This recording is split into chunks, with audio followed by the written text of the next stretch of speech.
cette association m'a proposé en fait de venir chez eux et que j'ai vu que c'était du soin à la personne, ça m'a parlé. Enfin, ça m'a pas paru insurmontable ou un domaine que je connaissais pas.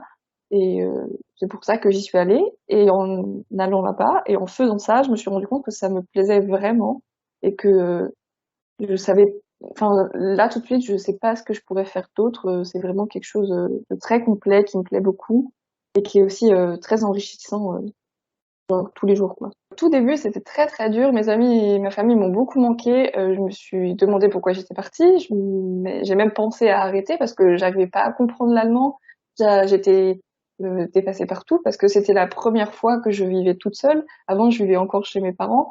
Donc, quand je suis partie, je suis vraiment partie de la maison toute seule. Il a fallu euh, faire tout ce qu'on fait au quotidien à la maison, ben, vraiment toute seule. Sauf que là, il y avait une difficulté en plus, c'est que j'étais à l'étranger, avec une langue que j'avais beaucoup de mal à comprendre. Je vivais en colocation, on était 5 volontaires qui travaillaient tous dans la même association. Euh, on était tous quasiment des volontaires étrangers, donc en fait l'association elle mettait à disposition donc une colocation, priorité en fait aux personnes qui venaient des pays étrangers. Et s'il restait de la place, on pouvait compléter avec des services volontaires allemands. Et dans une association qui accueille les résidents de jour. Donc nous, les éducateurs, on devait arriver à 7h30. Entre 7h40 et 8h, il y a les résidents qui arrivaient. Ils arrivaient tous en fait en bus spécialisé. Soit ils étaient récupérés chez eux s'ils avaient la chance de vivre encore chez eux, soit ils étaient récupérés dans les résidences dans lesquelles ils vivaient. Euh, à partir de ce moment-là, nous, on les laissait arriver, on enlevait leur manteau par exemple, on les aidait à aller aux toilettes s'ils avaient besoin. Et on a quelques-uns qui prenaient leur petit déjeuner parce que soit ils l'avaient pris il y a très longtemps, soit ils n'avaient pas encore eu le temps de le prendre. Donc on commençait la journée comme ça. Ça a duré à peu près jusqu'à 9h, 9h30 à peu près. Ensuite, on commençait par une première activité qui durait jusqu'à 11h à peu près. Donc ça, c'était chaque éducateur pouvait faire ce qu'il voulait. Parfois, on organisait des expéditions. Donc soit avec tout le monde, soit avec une partie, on allait visiter quelque chose. On allait faire une grande promenade. On sortait dehors. Soit on cuisinait, par exemple, ou alors on fait des activités pour que leur capacité ou leur capacité en fait soit maintenue ou alors qu'elles évoluent s'il y a la possibilité d'évoluer.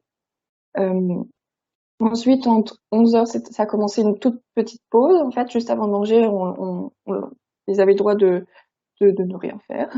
Ils allaient aux toilettes, etc.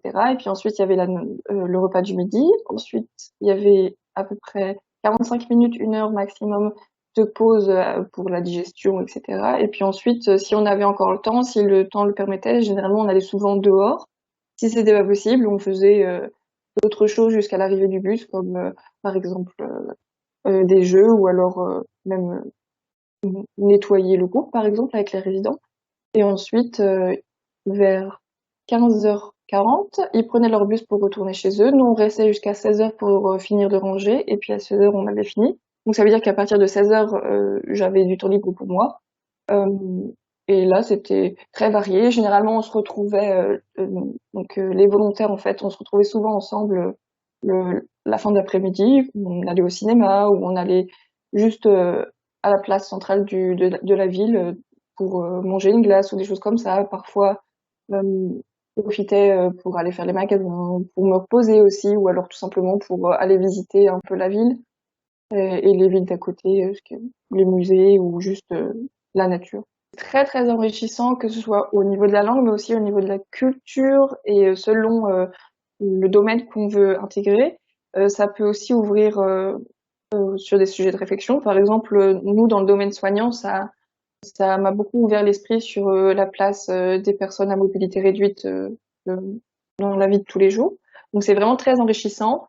Ça permet aussi de beaucoup prendre confiance en soi parce que pour le coup, on est dans un pays étranger, on est seul, on est sans ses amis et sa famille, on peut vraiment découvrir qui on est et être vraiment qui on veut. Donc ça, c'est vraiment très bien, je trouve. Et puis, ça permet d'acquérir beaucoup de, de compétences, comme par exemple de s'adapter très vite à une situation à laquelle on n'est pas habitué. Voilà, c'est les principales raisons pour lesquelles on peut vraiment partir à l'étranger.